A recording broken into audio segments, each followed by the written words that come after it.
Hi everybody, welcome to the show.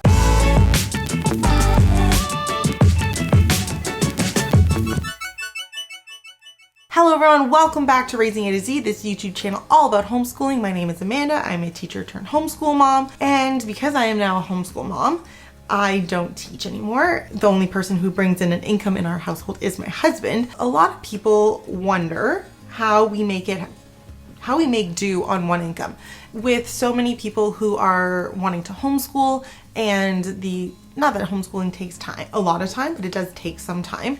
And it does involve kind of refiguring out what a life schedule can look like. Some parents are moving towards having only one income or cutting down onto a part-time income, and how do we make that work? So the question of how we function on one income as a family of 4 with a dog, how do we do that? And I think it's a great question. I've had multiple people ask me this, like on Facebook or Instagram.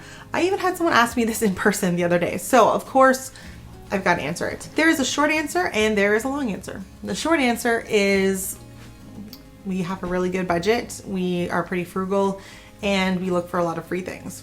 That's kind of the short answer of how we make things work on one income. That's it. But obviously, I think you guys want some longer answers and maybe some ideas on how you guys can save money when you're focusing on just one income. And so that's what I'm going to do today. I want to talk about some of the things that we do in our household that really helps us keep costs low and helps us survive on one income. But before I do that, if you guys like this video and you like other videos that we do, make sure that you go down and you subscribe and then you click the bell to get notifications when we put out videos, which is pretty much every Monday, unless it's a holiday or we're really sick. Otherwise, you'll pretty much get a video every Monday. How do we make it work on one income? Well, first off, let's talk about income. So my husband works as a secondary school teacher at an arts high school, public arts high school here in Greater Sudbury, where he makes a pretty decent income. He's been working for 12 years, 13 years, a long time at this school as a permanent teacher. And in Ontario, teachers get a relatively good wage. But before we get into that, I want to explain something that I think a lot of people don't understand. So the thing that makes it a little bit different for us, because he is a teacher, is how he gets paid. So I can't speak for how it works for every school board and everybody across Canada, but I know for some of these do apply to the majority of teachers. Teachers only get paid for the days they actually are in the classroom. So when teachers are off on things like Christmas, March break, or the summer, they don't get paid. I know people are like, that would be shocking. They actually don't get paid. So what happens is when they are working, 20% of their pay is actually withheld and put into like a fund, and then it is paid out during the summer months to cover the fact that they have no income for July and August. The reason they do that is because teachers don't qualify for EI, employment insurance, during those months. So I know that some like educational assistants and some people who do work for the school board do qualify, but teachers specifically don't qualify for employment insurance over the summer months. So that's why their paychecks are actually spread out over a 12-month period. They actually are only paid for the days that they are actually in the classroom. So that makes things interesting. He only gets paid once a month, so we are working on a monthly paycheck. And then we get these weird double checks at the end of June where we have like a regular paycheck and then we get a secondary paycheck because he can't actually be paid over the summer. So he gets these weird like double paychecks. And so then we have to be very cautious, because over the summer, it's very easy to be like, oh, let's get ice cream, or oh, let's go camping, or oh, let's go visit my sister down south. And like, it's very easy to do those things and forget that like, oh, we have to make this money stretch and cover these extra months because there isn't more money coming in until later. And yeah, so we have to be very cautious about that, especially over the summer, because it is very easy to spend that money and they're like, oh, we still have a mortgage payment. So that is something that we have to be very cautious with when it comes to our budget and our income. Yes, it is a very good income by many people's standards, but it does come with some weird like stipulations and weird things that happen. So we have to be very cautious about that. The second thing to talk about, not only does my husband have a pretty decent income, he has a phenomenal benefit package. So I know in the States, you guys have to pay for like basic health insurance. We live in Canada, we have free healthcare. So what a lot of employers do here as a employment package or perks is they actually have benefits, which is like extra insurance, and it covers things that are not covered by our public health care. So that would be things like prescriptions, dental, eye exam, but then it can also be things like I go see a chiropractor and a massage therapist every month for a back injury. I just went and got orthotics and had my foot taped because I had plantar fasciitis and injured my foot. So like those things are actually covered under my husband's benefits. So he has the benefits, they apply to the whole family. And so we have these really good benefits. And one of the things that we do that helps our family and our income and our budget is we actually use those benefits. So in September, because ours resets every September, every new school year, I will go through and see and double check what do we have in terms of benefits, what coverage do we have, and what do we qualify to use this year. So double checking that, okay, we have glasses. So Stefan and I can get glasses every 2 years. Yep, we have glasses. Okay, let's make sure that this is the year that we get glasses. Yep, we're gonna use that. Making sure that we use as much as we can, because the thing is with benefits is actually it's a portion of his paycheck actually pays for the benefits. If we pay for it, we might as well use it. And so it works two ways. It helps us with our budget because obviously we don't have to pay for those kinds of things, or we pay a very small portion of those things. But also it helps us do like physical and mental self-care, because I don't want to waste our benefits. So I make sure that we plan out things like going to the dentist, going to the eye doctor, like I said, my chiropractor or my massage therapy for my back, like making sure that those things are done, because I want to maximize the money that we're spending to get the biggest bang for our buck. So it helps us physically, it helps us mentally, and it helps us financially. Number 3, the thing that I think everyone understands, we have a very good budget. We are very, very cognizant of our budget. For many years, we used apps that actually like we would put in what we spent under different categories and link it back and forth between our phones. That's a great option. We don't do it so much anymore because we kind of have a pretty good idea of how much we're spending and where the money's going. But it was a really good way for us to see, oh, we do spend a lot on food, or how much we're actually spending on gas, or things like that. So that was a really great tool for us for a little while. But now we know, but we do probably once a year, we do a new budget, and then every kind of 4 months ish, we kind of go through it and check it and make sure what's being used, what can we tweak, what do we have to adjust for. And so sometimes that means we go through and we're like, hey, we're not using Audible as much as we thought we would, so maybe we'll like cut that subscription service, or like, hey, we're really not enjoying using this, we'll cut that and maybe we'll put it towards something else. It helps us make sure that the money that we're spending is actually being spent and we're actually using it. And it's also a good time for us to look at things that maybe are a better deal. For a long time, I only had, I didn't have any data on my phone, despite having like an iPhone and everything. I never had data. I just used the Wi-Fi because most of the places I went had Wi-Fi. And the nice thing about that was my cell phone plan was less than $30 a month. So that was fantastic. But then I've noticed that pretty much like every like 6-ish months, the cell phone companies kind of make a better and better and better plan. So recently I upgraded my plan to I think it went from like $30 to $34. So $4 increase, but I now have unlimited minutes, unlimited texting, and 3 gigs of data. By having a budget, it kind of really helps us to like check in on those things, because we check those things regularly and look for a really good deal. And sometimes that means like switching my husband over to a different plan so that he's not getting as many minute charges or things like that. So that's one of the nice things about having a budget. It kind of reminds us to look at, is there a better cable plan out there? Is it a better cell phone plan? Is there a better internet provider plan? That's one of the reasons why we check it so often. And are there things that we're just not using anymore that we can cut and save money? Number 4, we use a lot of automatic withdrawals and free savings accounts. So for example, one of the things that we put money into regularly is a homeschool account. So every month we take a little bit of money and automatically it goes right into our savings accounts. And that is the money when I need to buy things like homeschool supplies or pay for classes. The money's there. So if I have a month where I didn't spend anything because it's April, like April, May, June, we don't really spend that much on homeschool supplies because we're kind of at the end of our school year. We're not buying new curriculum or anything like that. So we don't really spend that much money. But come like July, end of June, July, when I'm starting to buy our next year's curriculum, that's where I'm going to pull money from. But it's nice because every month we've kind of stashed away a little bit of money and it's there when we need it. We do the same thing for traveling, for Christmas.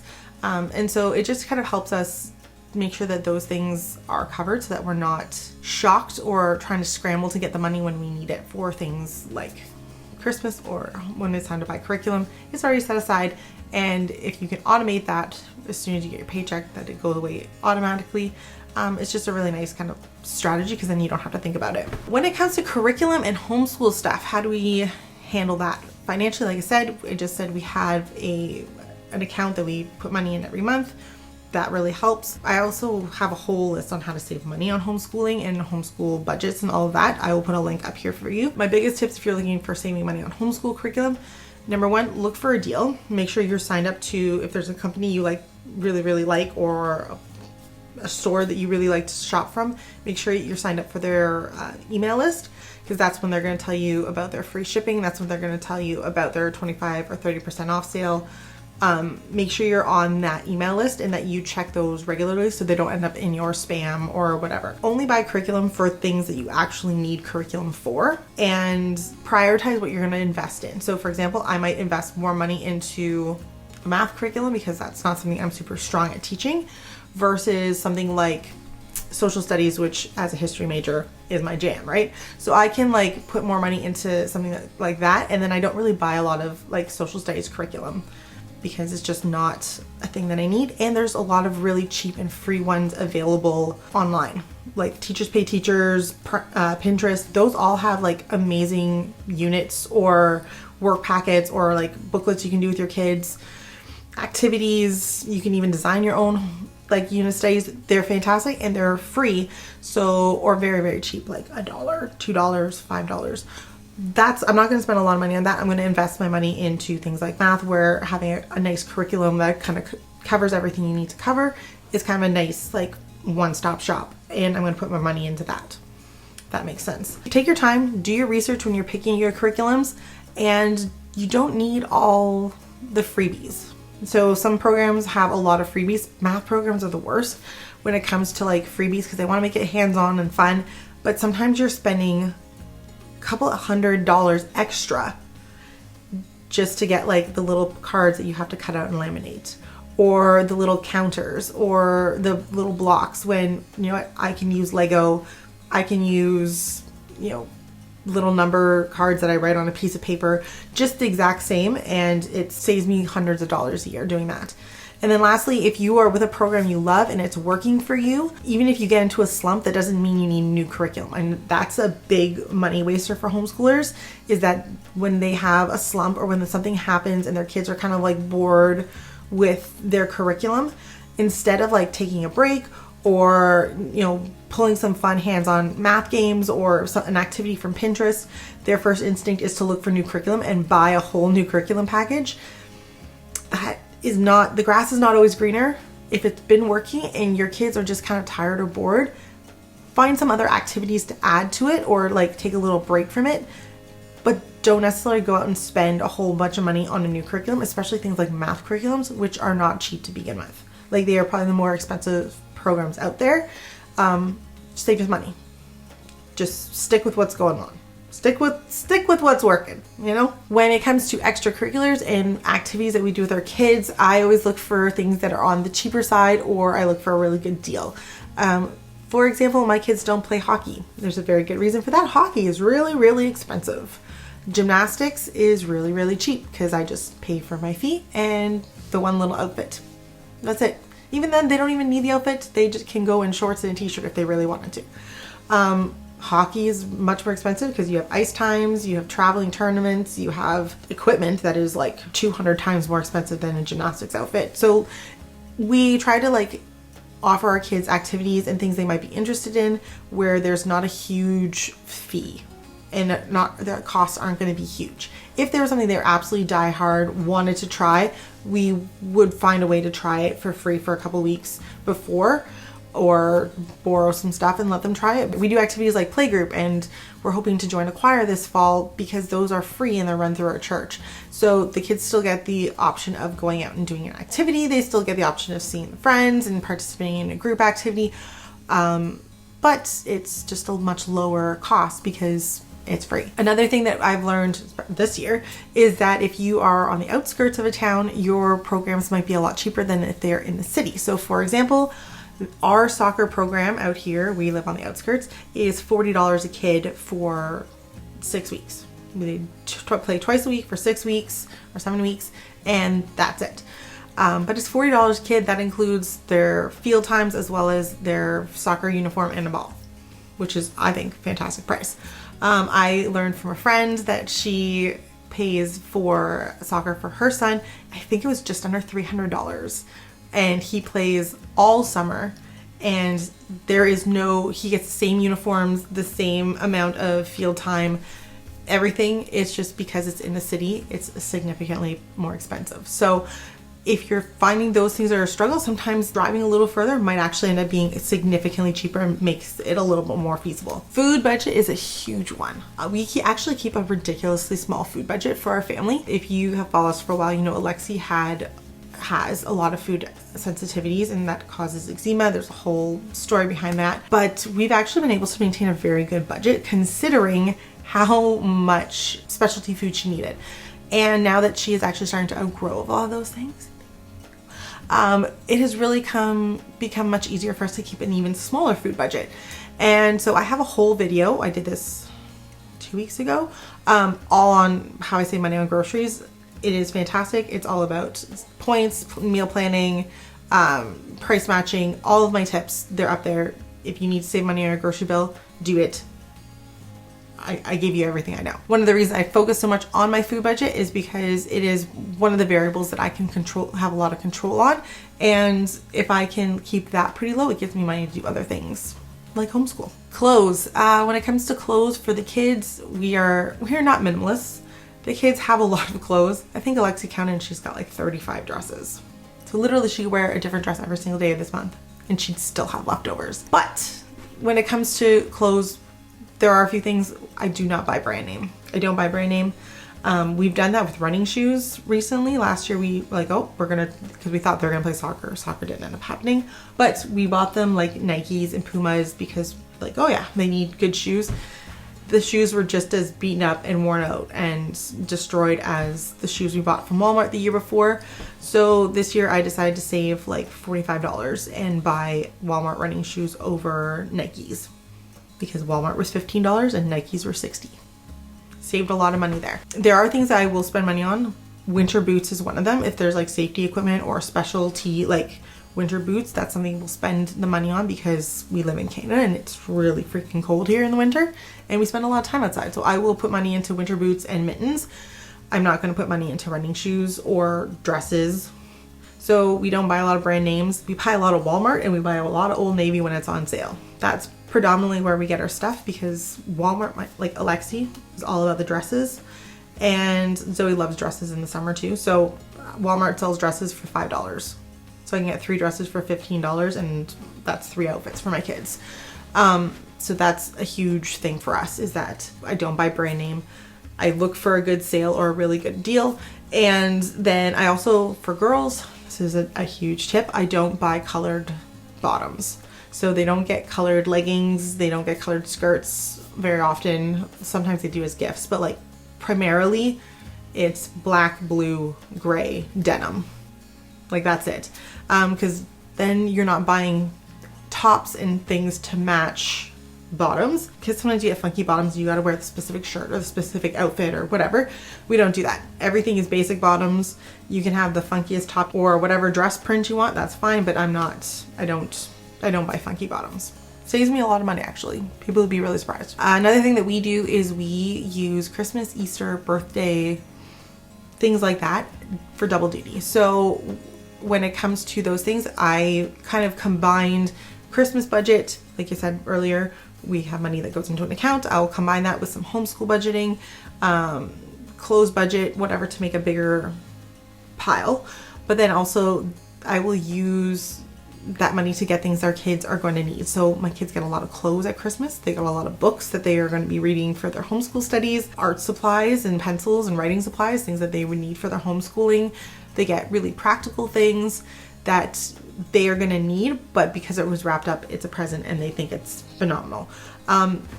It really helps us stretch kind of like our dollar amounts, because we don't really buy that many like toys or like splurge things for them for Christmas or for Easter. It's all stuff they need. They might get one toy, but then after that, it's stuff they need or stuff they want.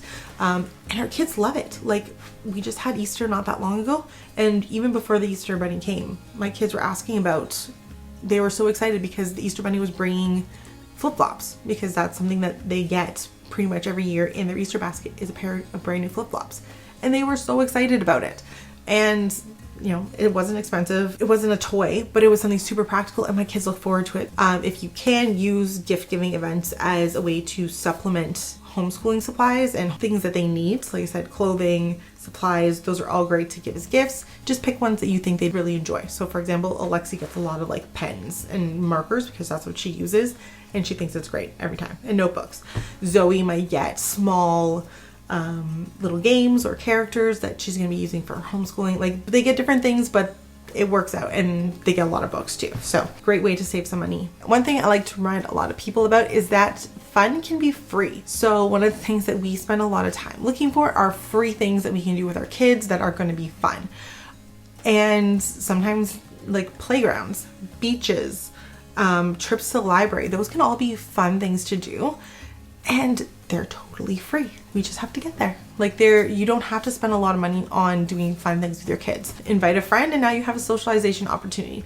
Another thing that I totally recommend you looking into like local groups on your Facebook page, whether it is like a community group or things like your Lions Club or event planning area things in your area, because you can find a lot of really cool things that people are doing in your community that are free. So for example, we have a local like lookout hiking trail thing not far from us, and every year they hire some summer students, and on the weekends those summer students do art classes and craft projects with the kids. You just have to sign up and it's totally free. So that basically gives my kids an art class every single week for the entire summer for free. I don't have to do anything. I just have to sign up. The library often runs programs. One year we did a whole summer of activities, and Alexi learned how to do some looming. She made a book. They had a story author come in and read stories. They had a musician come in and do like a kids concert where he's like sang silly songs. And let me tell you, 4-year-old Alexi thought that was hilarious. So did Zoe, and she was just teeny tiny. But like, the kids loved it, and it was totally free. So definitely like join those kinds of groups. Check out the things that are free and that are local, because you can find some really cool activities that don't cost you anything and are super fun, educational, and they get to like meet other people, socialize. It's fantastic. Definitely, like I said, Facebook is a great place to do that. Look for local things in your area, because people are gonna like local groups, because people are gonna share what's going on in your community.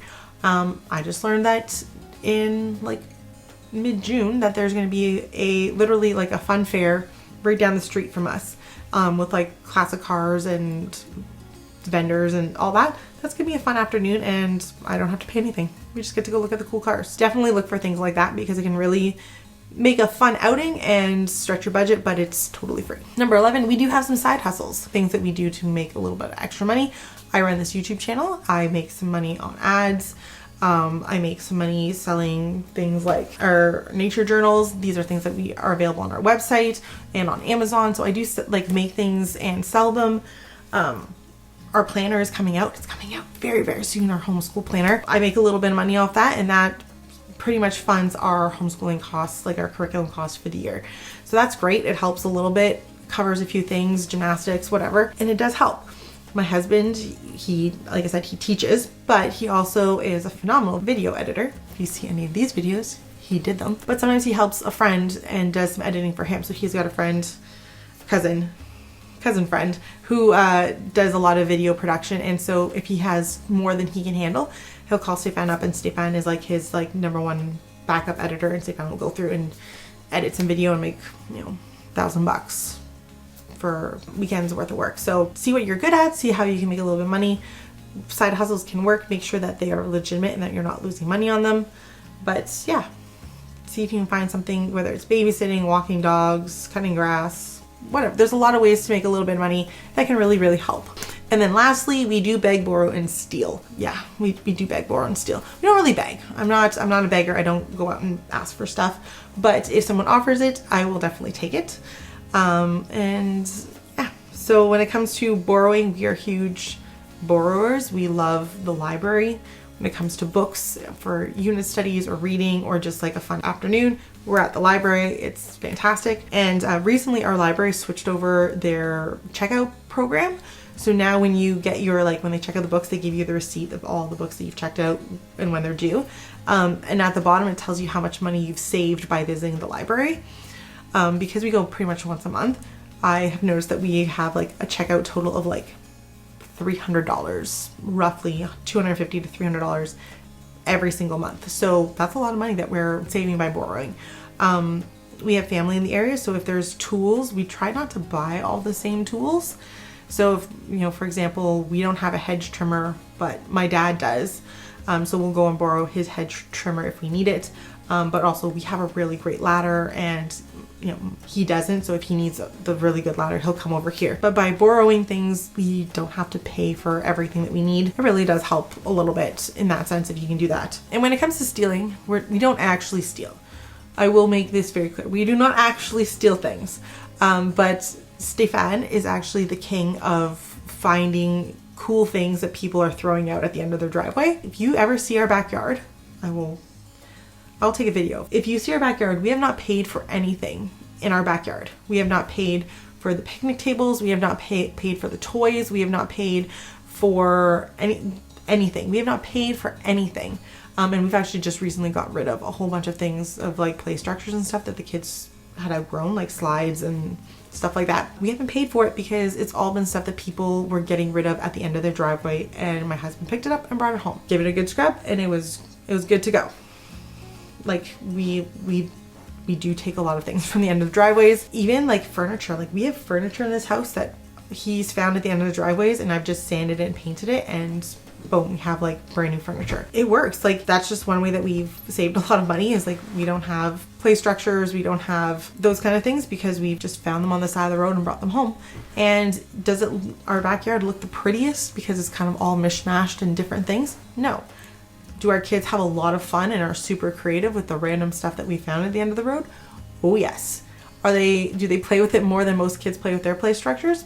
1000% yes. Because my kids are constantly in their play structures, constantly in their like random slide sandbox thing that they've built out of found wood. Like that's their thing, and we've saved a lot of money by doing that. Don't be afraid of hand-me-downs. Don't be afraid of like picking something up for free at the end of the driveway. As long as you know for a fact that it was about to be thrown out, take it. Because if you're not going to take it, someone else will. Those are kind of the big ways that we save money. I understand that we are incredibly fortunate and blessed to have such a good income and great benefits and live in an area where we don't have as many costs.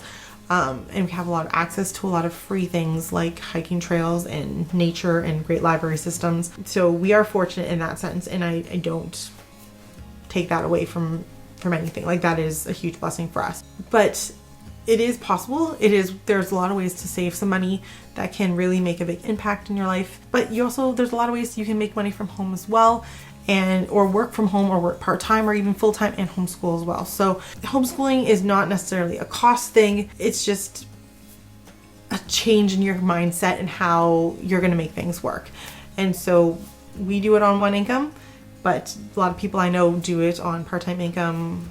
Like one person works full-time, one person works part-time, or both of them work full-time, or it's a single mom who's working full-time. There are ways to do it. This is just how we do it because this is how it works for us. I hope these tips are helpful. I hope you like this. And if you guys want to see our backyard and things like that, you want to make sure you follow us on Facebook, Instagram, and TikTok, where I post things like that on a regular basis, and see how we function and how we make it happen when we have only one income. So thank you so much for watching, and I'll see you guys next week.